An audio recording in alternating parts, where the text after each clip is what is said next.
A-ha har jo drevet og skrevet musikkhistorie som blekket har sprutet i 25 år. Men nå nærmer det seg slutten. Bandet har avskjedsturnert seg gjennom 15 land på 4 kontinent siden mars måned.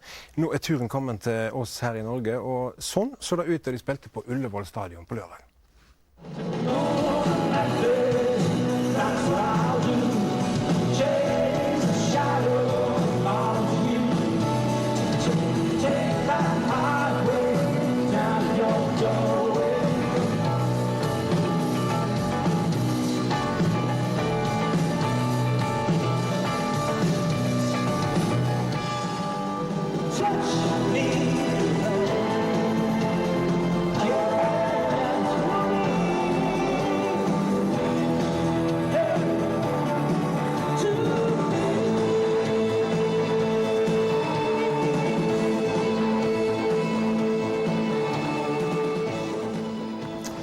Morten Harket og Magne Furuholmen, velkommen til Førkveld. Takk for det. Takk. Hvordan var det å stå på scenen på Ullevål, Morten?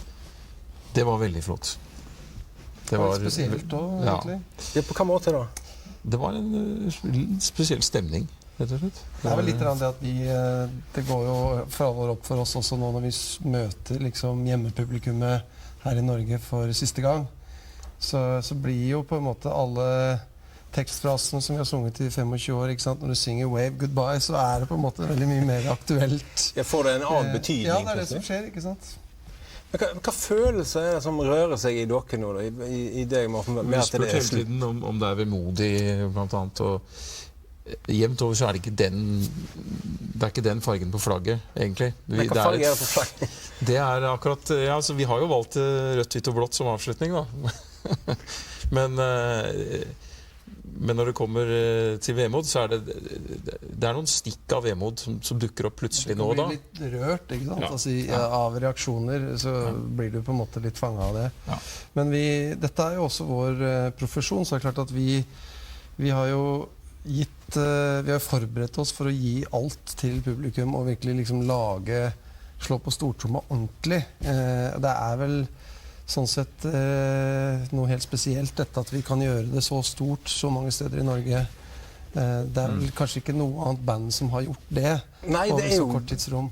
Altså, konsertene selger jo billetter som hakker med. I Bergen for eksempel, så har det aldri vært solgt over 30 000. Nei. Men vi har lagt lista høyt også, så det er et kjempesalg i Bergen. Det er ikke tvil om, men det er faktisk... Jeg har plass på scenen ved siden av meg til... Nei, men det er noe igjen der. Vi har lagt lista høyt og vært spente på hvordan det ville bli, selvfølgelig. Det er utrolig hvordan responsen har vært. Det er litt kjipt å feire seg selv hvis ingen kom. Så vi føler vel nå at liksom, det er mange tusen bergensere som inviterer oss til å feire. Jeg hadde følt at jeg måtte komme likevel, men... Var dere på noe tidspunkt engstelige for at ingen skulle komme? Nei da, men vi lagde jo, ikke sant, vi begynte jo med å planlegge året ved å legge avslutningen til Oslo. Og så solgte de konsertene ut overraskende fort på oss, og vi så at det var stort sett internasjonale fans som hadde greid å sikre seg. Altså at på en måte så hadde ikke Norge enten ikke trodd oss på at vi kom til å slutte, eller ikke fått det med seg, sånn at... Det ble som 9. april, altså nordmenn fikk det ikke helt med seg før...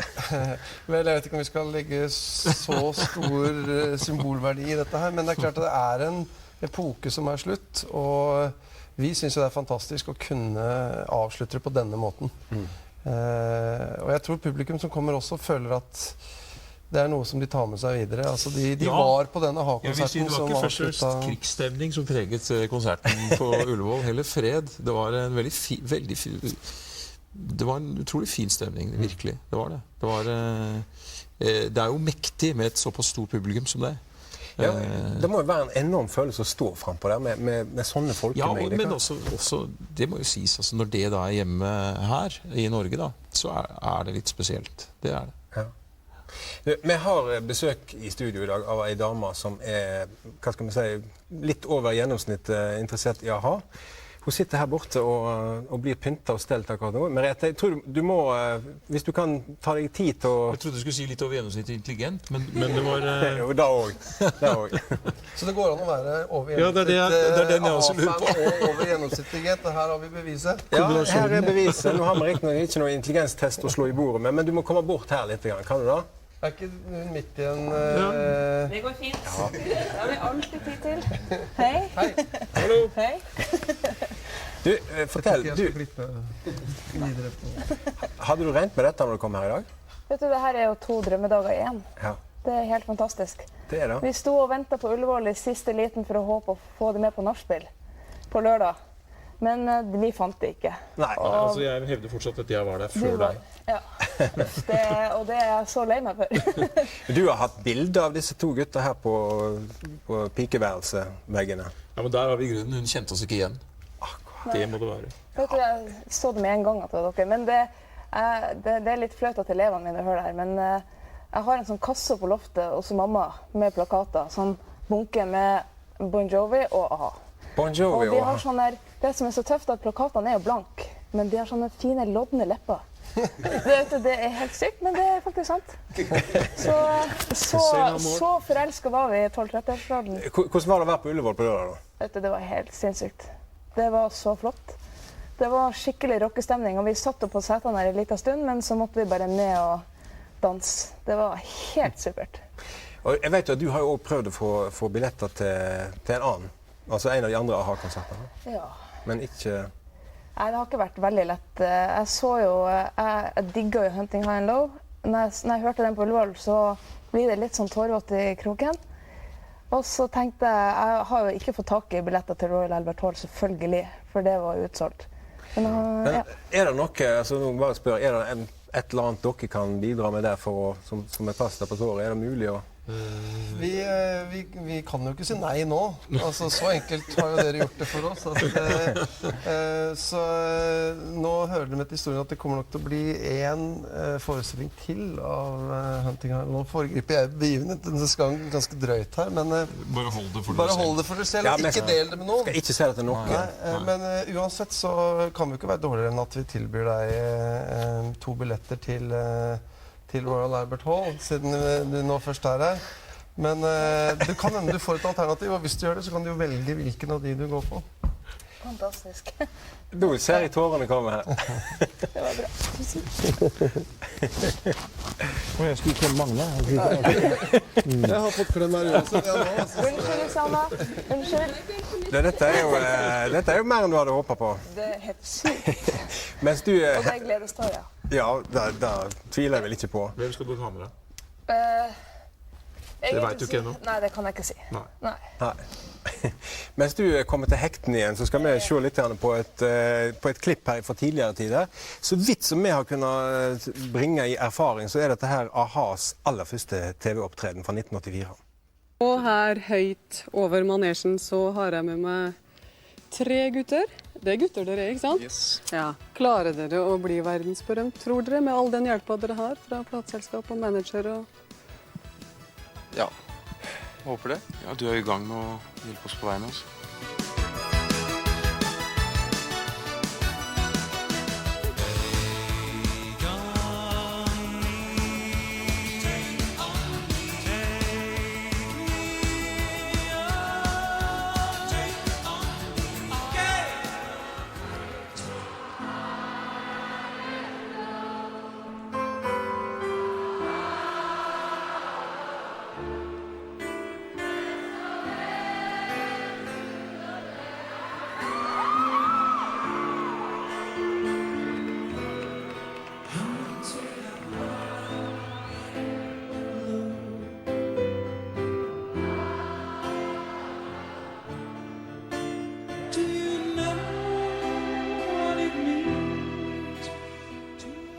Ja, hva assosiasjoner får du når du ser det? Nei, det er helt merkelig. Da er vi på jobb igjen, da. Da er det liksom plutselig, jeg har stått så mange ganger i akkurat sånn. Det er sånn rett inn i en tunnel av og til. For det er så mange ganger, vet du. Så er du i en eller annen by, du vet ikke hvor du er, eller... Så det har vært det er noen sånne blinde zoner av og til. Ja. Jeg tenkte alltid at det var de største dustene som ikke fikk med seg liksom, hvor de var. Ja, I 25 år så har jeg tenkt at liksom, idioter som greier å liksom, si 'hello Sweden' når de er i Norge og sånn, ikke sant? Ja. Og så greide jeg da selv på Foot of the Mountain så greide jeg å si liksom 'hello Birmingham' i Manchester. Ja, og det er og det kanskje vet det dere ikke. dummeste du kan gjøre. Nei, ja, det er Altså, Oslo England som i Bergen, altså. Ja. Det er verre enn det. Ja, det er sånn 'don't mention the war'. Så det er liksom, det er sånn Spinal Tap moment som alle må ha. Ja, jeg hadde heller ikke trodd det var du som kom til å gjøre det. For å være helt ærlig. Nei, jeg var Det er ennå litt tid igjen, da. Jeg var i det fjerne hjørnet akkurat der, altså. Så det går an altså, å drite Det seg går ut an å på være sånne. både intelligent Nei, jeg skal ikke si det. Det går an å guffe. Ja, det er Folk der ute, det var et flott øyeblikk. Altså. Folk der ute liker han fyren ganske godt òg. De står der ute, og så tenker de Plutselig var jeg verdens største Jo, dufus. alle visste hva som hadde skjedd. Og han var jo helt tydelig, altså, han også oppdaget jo i løpet av noen sekunder at No. ok, de er i Manchester, og dette, jeg har sagt Birmingham. Det går ikke an å ta vekk det fra lufta nå. Det henger her. Men du Jeg kom ble, bare jeg ble med litt panisk over liksom, skryten av Manchester i resten av konserten. Jo, de andre folk sto der og sa nei, bare gå videre. Bare gå videre. Vi tar dette etterpå. Liksom. Vi har altså bedt seerne våre sende inn spørsmål til dere via Facebook-siden vår. Har fått inn masse spørsmål, og de fleste, eller i hvert fall 50% av de kommer fra utlandet. Ganske mange italienske, faktisk.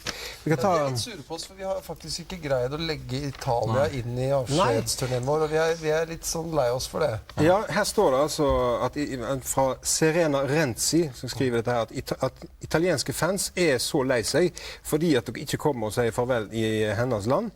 Har dere noe imot italienere eller Italia, spør hun? Er det noe galt her? Overhodet Bortsett fra Berlusconi? Nei. Overhodet ikke. Altså, Italia var jo et av de landene som var, i hvert fall for mitt vedkommende, morsomst å turnere i. For at det var jo Jeg hadde jo sånn altså ved siden av at det var spennende å spille konserter, så var det jo liksom en kulinarisk reise. Og utrolig fascinert av Italia på alle mulige måter. Så det handler rett og slett bare om to ting. Det handler om at vi ikke har vært suksessfulle nok i Italia de senere år til at agenter tør å satse stort nok. Vi har en produksjon nå som er en arena/stadionproduksjon. Det koster mye penger. Noen må ta risikoen.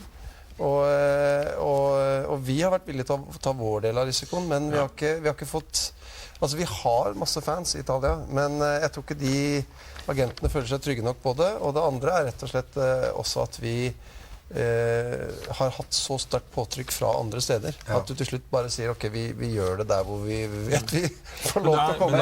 Men bare ta vi har fått inn et ganske morsomt spørsmål her, skjønner du? Det er en som heter Frode Herman Bø, som lurer på om det er en ørliten mulighet for at A-ha kan åpne en liten dør.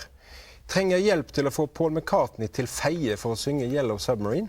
Vi må få opp ubåten U-864 som ligger med 66 000 kilo kvikksølv på havbunnen. Har dere noen tips? Jeg har riktignok truffet McCartney for veldig mange år siden, men jeg tviler på at vi skal blande oss inn i Hvis de klarer å blande inn en kamp for vegetarianere og mot enhver form for dyremislighold, så kan det hende du kommer nærmere i hans tilfelle. Ja, så det er ikke noe, vi skal ikke gi for mye håp om at det kan åpnes dører. Det var i og for seg spenstig angrep, da. Det var liksom ikke noe Det var en sak der som han jobber for, så all ære og good luck. Ja, og samme til dere. Lykke til videre med de 40... Så er det egentlig strengt tatt Ringo Starr som burde komme, for det er han som sang Yellow Submarine. Akkurat. Og det gjør det hele litt lettere. For Ringos markedsverdi er litt lavere. Ok. Så der kan hende vi kan gjøre noe. Ok, det er bare å ta kontakt med managementet her etter sending, så kan det hende det finnes en mulighet. Lykke til videre med de 40 neste konsertene til dere tar juleferie en gang ute i desember, og tusen takk for at dere kom i studio til oss. Mitt tips er, hør en gang til på det Magne sa, for han har ofte ganske mange gode ideer. Han har det. Nå skal vi konsentrere oss om litt mental nøtteknekking her.